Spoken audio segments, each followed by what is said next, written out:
So hello students, once again welcome back to Prakashan classes. और आज हम लोग सीखेंगे फार्मर्स कोऑपरेटिव सोसाइटी।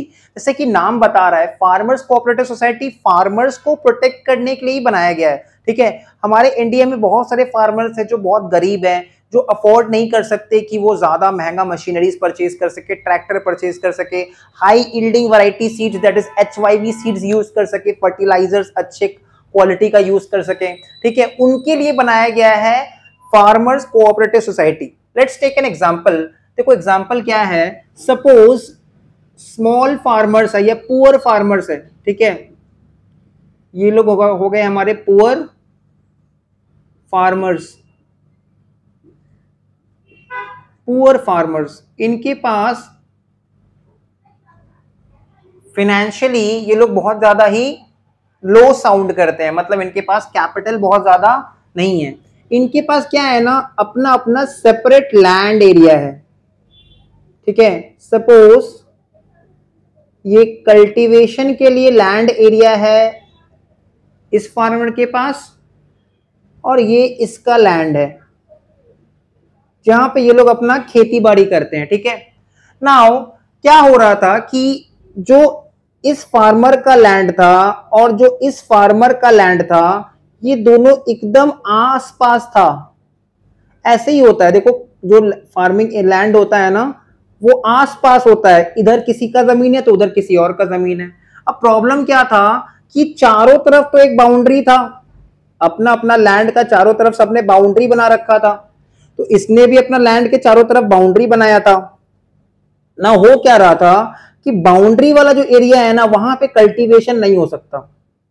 ठीक है, जो बाउंड्री वाला एरिया है वहां पे क्रॉप का कल्टीवेशन नहीं होगा। तो क्रॉप का कल्टीवेशन कहां हो रहा था, बीच में हो रहा था। ठीक है, बीच में हो रहा था। बट जो बाउंड्री वाला area that is this area, यहाँ पे कल्टीवेशन नहीं हो पा रहा था क्योंकि बाउंड्री है ना। अब बाउंड्री पे तो ईटा से बाउंड्री बनाया हुआ है या फेंसिंग किया हुआ है, तो वहां पे कल्टीवेशन हो नहीं सकता।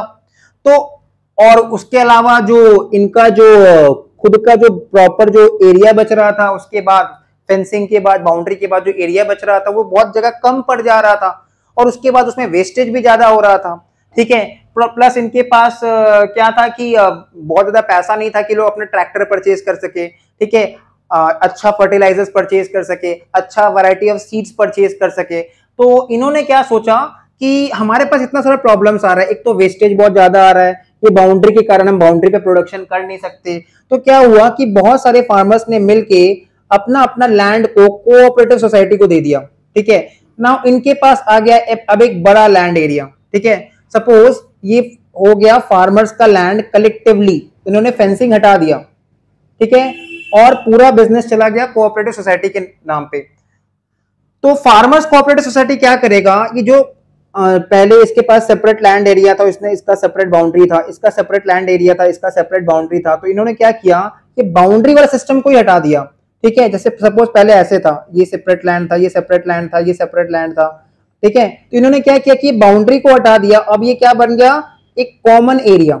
ठीक है, अब इस पूरा कॉमन एरिया में वो लोग कल्टीवेशन करेंगे।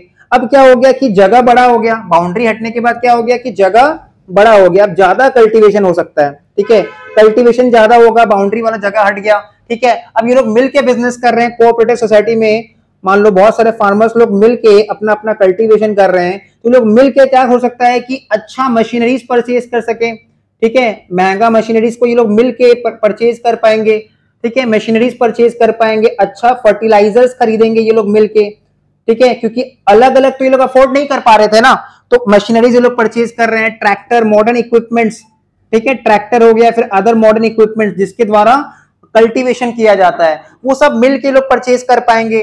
ठीक है, बाउंड्री के कारण क्या हो रहा था कि बाउंड्री या फेंसिंग के कारण ये जो बाउंड्री एरिया था, यहाँ पे कल्टीवेशन करना पॉसिबल नहीं हो रहा था, तो ये जगह वेस्ट हो रहा था। तो इन्होंने सोचा कि, और अंदर का जो प्रोडक्शन था वो भी बहुत ज्यादा ही वेस्टेज हो रहा था।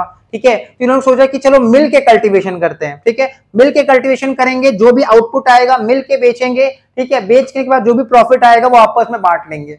ठीक है, वो आपस में मेंबर्स लोग में बांट दिया जाएगा।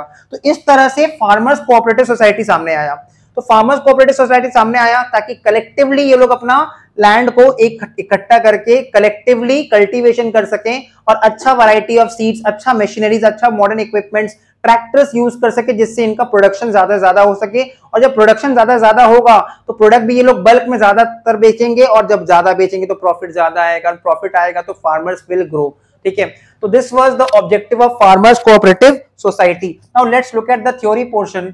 इन सच अ सोसाइटी स्मॉल फार्मर्स, देखिए ऐसा स्मॉल फार्मर्स, पुअर फार्मर जिनके पास फाइनेंशियल कैपेबिलिटी नहीं है, ठीक है, जिनके पास इतना क्षमता नहीं कि वो अपने दम पे ट्रैक्टर खरीद सके, मशीनरी खरीद सके, हाई यील्डिंग वैरायटी सीड्स खरीद सके, फर्टिलाइजर्स खरीद सके, ये लोग क्या किए, ये लोग ज्वाइन कर गए, एक साथ हो गए, join together and pooled their resources. ठीक है, इन्होंने अपना रिसोर्सेज मतलब जिसके द्वारा ये लोग खेती बाड़ी कर रहे थे, दैट इज जमीन हो गया, या फिर किसी के पास फर्टिलाइजर्स है, किसी के पास हाई यील्डिंग वैरायटी सीड्स है, इन्होंने उसको पुल अप किया, एक जगह इकट्ठा किया। ठीक है, for cultivating there land collectively, एक साथ कल्टीवेशन होगा। जो पहले कल्टीवेशन अलग अलग हो रहा था, अब कल्टीवेशन एक साथ होगा। ठीक है, एक ही जमीन के ऊपर फेंसिंग हटा के कल्टीवेशन होगा। ठीक है, it provides better quality seeds, अच्छा सीड्स प्रोवाइड करेगा। ठीक है, कोऑपरेटिव सोसाइटी का काम है। फर्टिलाइजर्स प्रोवाइड करेगा इनको, मशीनरीज प्रोवाइड करेगा and other modern techniques for cultivation of crop, जिसके द्वारा क्या होगा कि कल्टीवेशन इंक्रीज हो जाएगा, प्रोडक्टिविटी इंक्रीज होगा, ज्यादा क्रॉप हम लोग बेच पाएंगे, वेस्टेज कम होगा। ठीक है, फेंसिंग हट जाने के कारण अब प्रोडक्शन ज्यादा होगा, वेस्टेज कम होगा, फर्टिलाइजर्स अच्छा यूज करेंगे कोऑपरेटिव सोसाइटी के द्वारा। ठीक है, ट्रैक्टर्स यूज करेंगे, मॉडर्न इक्विपमेंट्स को यूज करेंगे, सो दैट हम अपना प्रोडक्टिविटी को एनहांस कर सके, बढ़ा सके। और जब प्रोडक्टिविटी एनहांस होगा, प्रोडक्टिविटी इंक्रीज होगा, तो मार्केट में सही दाम पे बेच पाएंगे, और सही दाम पे बेचेंगे तो प्रॉफिट सही आएगा, अपने पास रीजनेबल प्राइस पे बेचेंगे, प्रॉफिट सही आएगा, तो अकॉर्डिंगली सारा फार्मर्स लोग ग्रो कर पाएंगे। तो इंडिविजुअली पुअर फार्मर्स लोग ग्रो नहीं कर पा रहे थे, बहुत सारा प्रॉब्लम्स था उनके पास, वो लोग बहुत सारा चीज अफोर्ड नहीं कर पा रहे थे, तो उन्होंने कलेक्टिवली एक कोऑपरेटिव सोसाइटी बनाया फार्मर्स कोऑपरेटिव सोसाइटी के नाम पे, और वो लोग कल्टीवेशन कलेक्टिवली करना स्टार्ट कर दिए। और इससे क्या बेनिफिट हुआ कि वो लोग high yielding variety seeds use करने लग गए, फर्टिलाइजर्स यूज करने लग गए। ठीक है, मशीनरी, तरह तरह का मशीन यूज करने लग गए, मॉडर्न इक्विपमेंट्स यूज करने लग गए फॉर कल्टीवेशन पर्पस, जिनसे उनका प्रोडक्टिविटी हो गया increase. So this was all for today, मिलते हैं नेक्स्ट वीडियो में।